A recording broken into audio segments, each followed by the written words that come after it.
Bonjour monsieur, Bonjour, est-ce que je peux vous demander de vous présenter s'il vous plaît? très volontiers. Je m'appelle Peter Wolfensberger, je suis né en Suisse, à Zurich, donc côté suisse alémanique.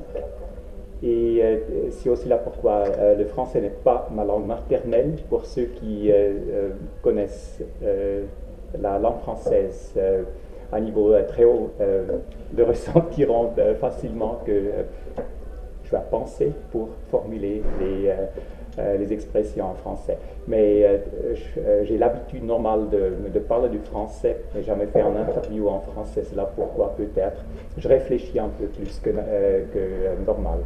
Donc, j'ai d'abord été un entrepreneur en industrie d'emballage jusqu'en 1999. Là aussi l'expression suisse 99, français correct. Et depuis les années 2004-2005, j'ai commencé à développer des transactions entre les Pays-Baltes et la Suisse. J'ai formé la première entreprise ici en Lettonie en 2006 et l'entreprise existante qui forme aussi mon bureau ici à Riga, c'est depuis 2008. Comment vous trouvez les activités dans le domaine export-l'import entre Suisse et Lettonie? Avant d'entrer au sujet des relations commerciales entre les deux pays, j'aimerais je vous propose de vous donner encore un peu plus d'informations sur la Suisse, qui sont des informations qui sont la base pour la compréhension du marché suisse. Comme vous avez vu au premier image, il y a passablement de terre en hauteur, en montagne, donc inopérable sauf quelques périphériques, mais autrement c'est du terrain inutile. On ne peut ni bâtir ni faire de l'agriculture, rien du tout. Vous avez, depuis la Suisse, les eaux servent 4 mers. Donc mer du Nord, Méditerranée, mer Black Sea en anglais, je m'excuse de ne pas trouver l'expression en français.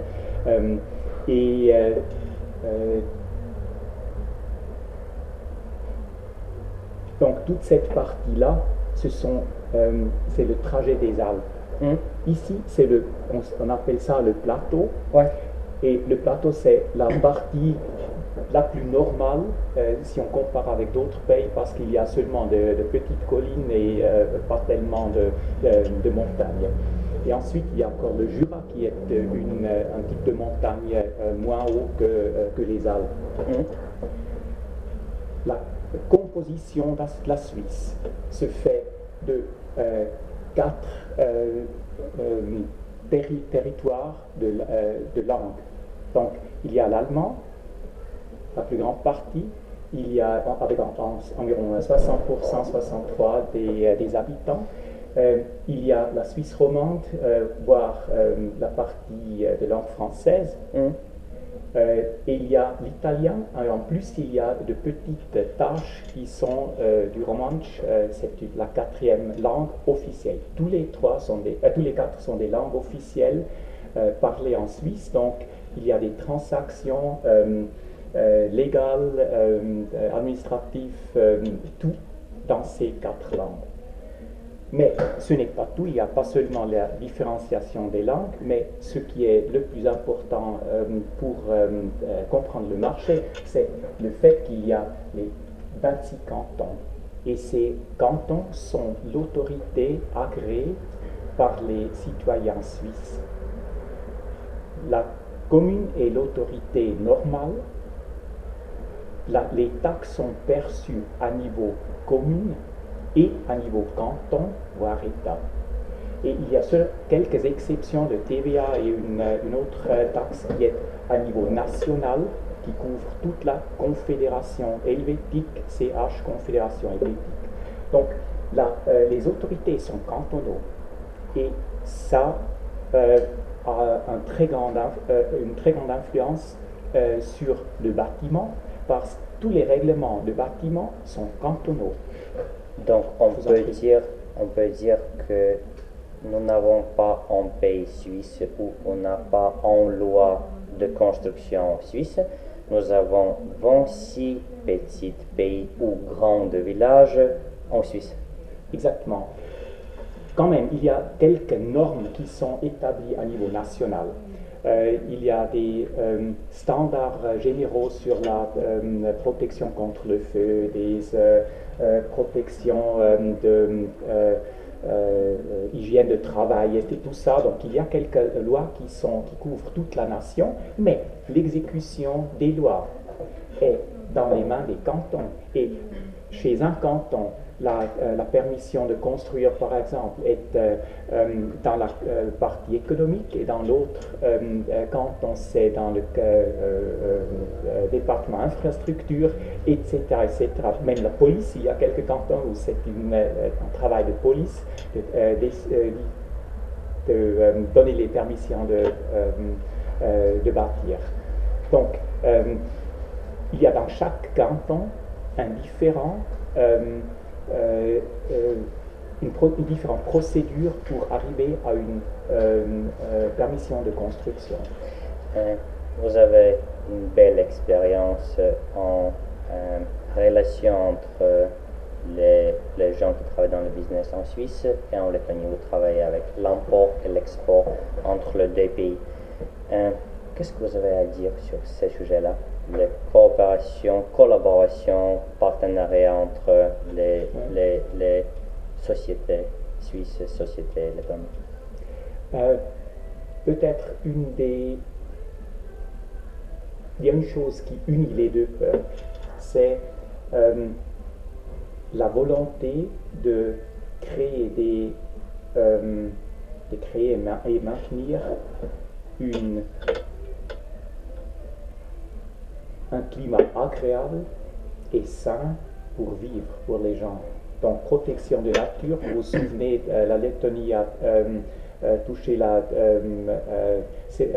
médaille d'argent, pendant que la Suisse avait, dans le même rating, avait la médaille d'or. Donc, protection de l'environnement, c'est aussi important pour les deux. Et aménagement de l'environnement, voir qu'il y a de beaux jardins, etc. Donc, on ne construit pas seulement une route, mais on fait aussi que c'est un peu joli des côtés des routes, etc. Donc, l'aménagement pour avoir un joli pays, c'est dans les cœurs des deux peuples, de toute façon. Tandis que dans les opérations journalières, il y a de grandes différences. En Suisse, quand vous fixez un délai pour rencontrer quelqu'un, il vous faut une période d'annonce beaucoup plus longue qu'ici en Lettonie. Nous avons eu ça même à niveau ministériel. Il y a des demandes côté letton à très court terme, 2-3 semaines, de visiter la même fonction en Suisse, soit secrétaire d'État ou quelque chose pareil.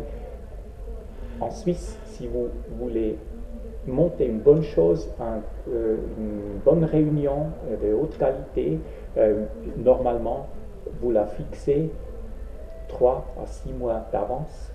Si c'est un congrès, on parle de 1 an ou 1 an et demi. Donc, les calendriers sont tout bourrés. Chaque minute est planifiée. Il y a peu d'espace libre dans le business pour monter quelque chose. Pourtant, de l'autre côté, en commun, les Lettons et les Suisses, vous avez la capacité d'improviser si nécessaire. Mais quand ce n'est pas nécessaire, c'est très bien planifié. Si vous comparez deux domaines, l'export des produits suisses vers Lettonie et l'export des produits lettons vers Suisse, qui est plus simple? qui est plus connu ou qui est mieux, plus facile à faire? Question très difficile à répondre. En principe, tout va dans toutes les directions, mais le marché, le temps, n'est pas encore beaucoup travaillé depuis les exporteurs suisses. Le marché suisse est pratiquement inconnu des exporteurs le temps. On avait des conditions passablement favorables jusque dans le temps de la reconstruction de la démocratie en Lettonie, mais seulement jusqu'au point où la Lettonie est devenue membre de l'Union européenne. Parce qu'avant, on avait les conditions les plus favorables entre EFTA et les nouveaux pays en transition. Ceci était coupé immédiatement et donc on a toutes les restrictions, surtout dans le marché des aliments, produits agricoles, etc., qui sont très limitées à cause des rôles des protections des marchés des deux côtés. Est-ce que Lettonie est connue en Suisse? Est-ce que des gens connaissent où se trouve le pays Lettonie? Non. On a, pendant les championnats de football, championnats de hockey de glace, il y a une certaine connaissance qui était répartie, mais en principe, il y a trop peu de connaissances, voire géographiques, sur les pays baltes en général, pas seulement la Lettonie. D'accord. Et si on aide aux gens suisses, on montre qu'on se trouve à Europe de l'Est ou à Europe du Nord, on montre où on se trouve. Qu'est-ce que des Suisses ils pensent de nos voisins? Qu'est-ce qu'ils pensent? C'est quoi comme le stéréotype des pays baltes? Est-ce que vous pourriez répéter la dernière partie de la question? C'est quoi comme le stéréotype ou les stéréotypes en Suisse des gens qui viennent d'Europe de l'Est, des pays baltes? Il y a, avant de parler des stéréotypes, il faut dire qu'il y a seulement une notion, disons, du sud-est de l'Europe, parce qu'on a eu énormément d'immigrants, de réfugiés pendant la crise du Balkan. Donc il y a là une perception quel type de gens c'est. Il y a une partie très sympathique, il y a une partie problématique, il y a les deux. Les Suisses rencontrent les gens, les ouvriers suisses rencontrent les gens des pays de l'Europe de l'Ouest, du Balkan, sur le marché du travail.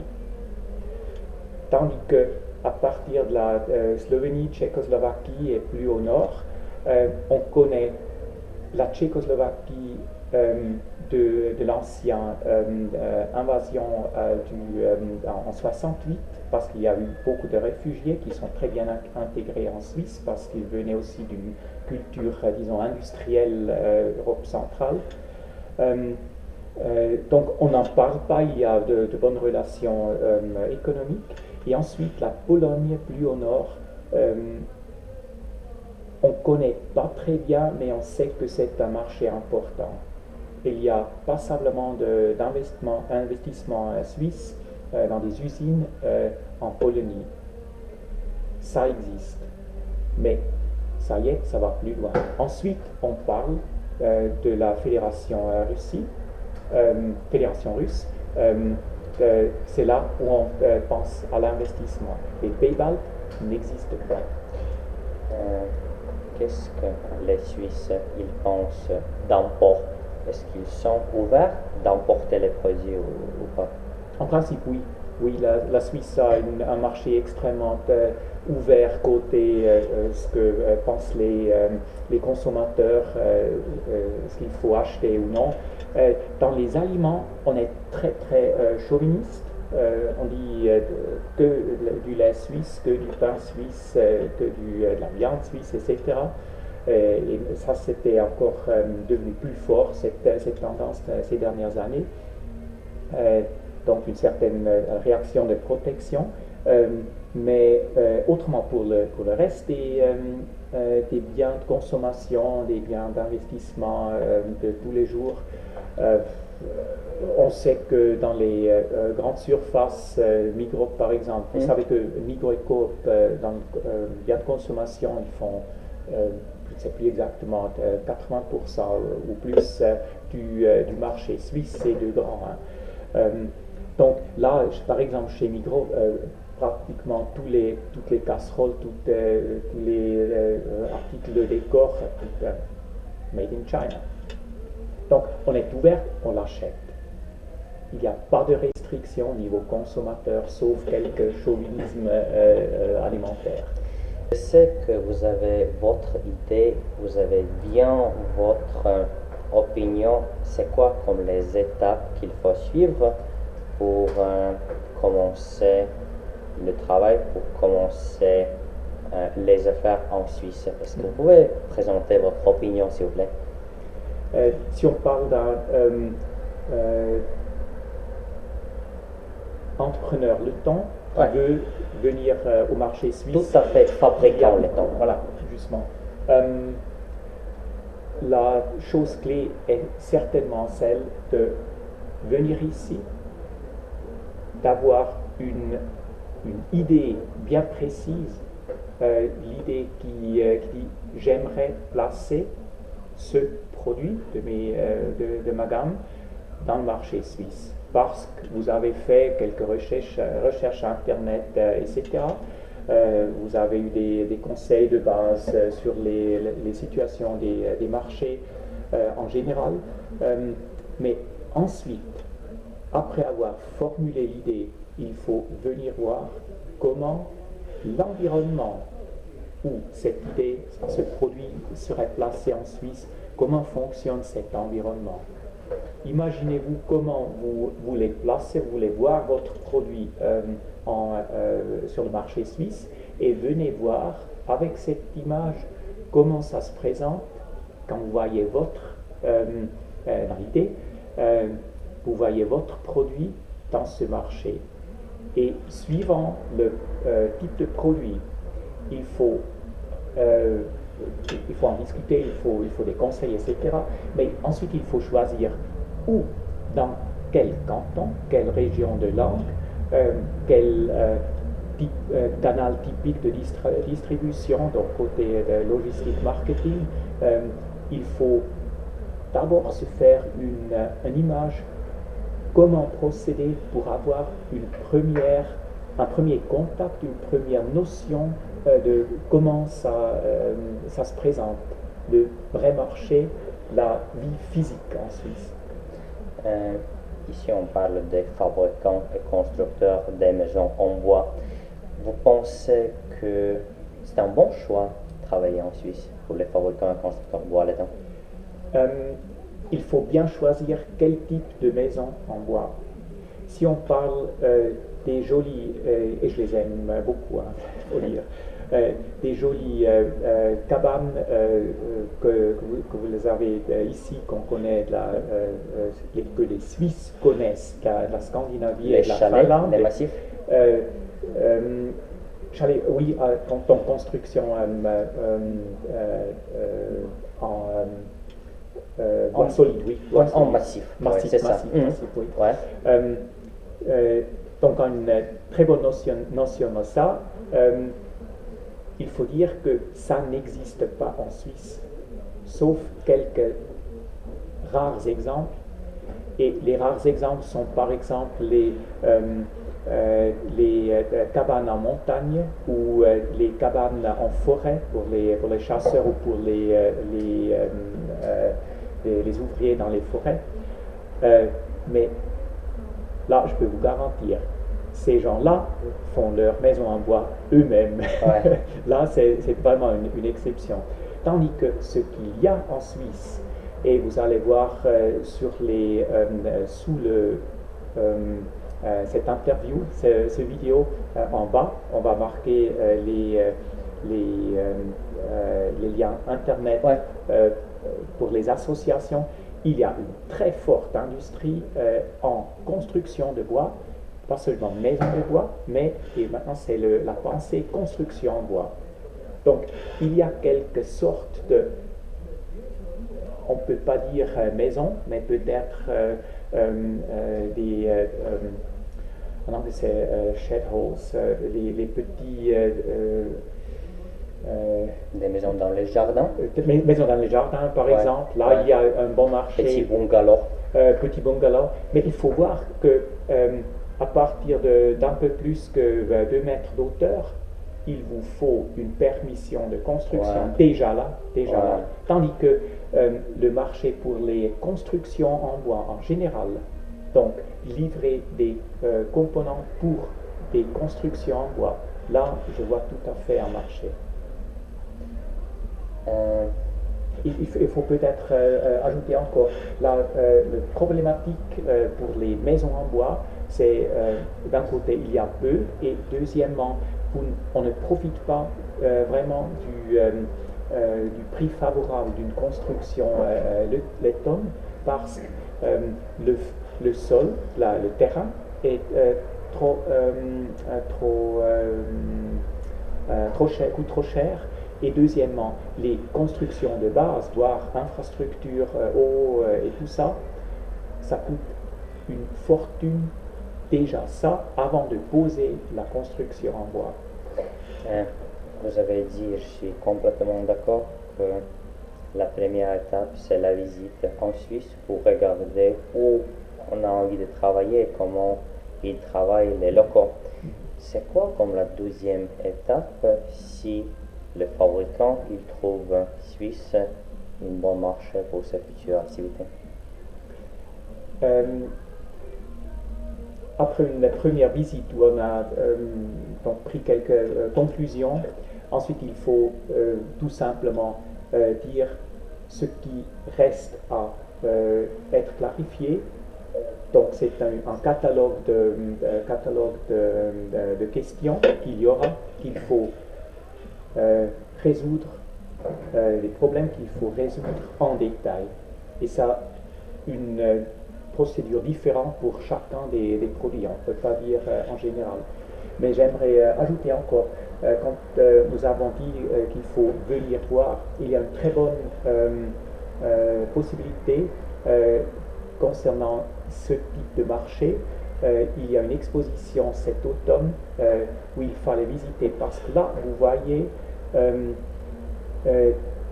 tout le marché, toutes les technologies et pas seulement la construction en bois, mais aussi tous les systèmes auxiliaires pour mettre au point l'atmosphère, climatisation, voire chauffage correct, en respectant l'environnement et tout ça. Donc il y a toute une vaste gamme de technologies qui sont présentées à part la construction en bois. Oui, et c'est trop gros. Ça m'échappe la localité, mais on mettra aussi le lien internet sous la vidéo. D'accord. Oui, excusez-moi, je n'ai pas tenu en tête. Est-ce qu'il y a quelque chose d'autre que vous voulez dire aux fabricants et constructeurs des maisons les temps sur le marché suisse? Il y a, on vient de dire qu'il y a quelques obstacles, voire une complexité de la nation en général et du fonctionnement des Suisses. Mais il y a aussi une chose très positive. Après avoir rencontré les personnes la première fois et quand vous avez pu établir une atmosphère de confiance, c'est une confiance qui restera. Donc, une confiance d'un client suisse est une confiance totale. D'un côté, c'est une assurance pour le fournisseur que le client ne va pas changer, surtout quand c'est une sorte de franchising ou pareil, donc resale.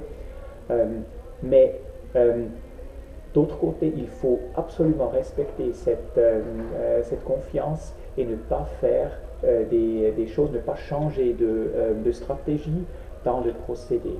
On peut choisir dans un prochain projet une autre stratégie, il n'y a pas de problème, mais avec un client existant, il ne faut pas changer de procédure.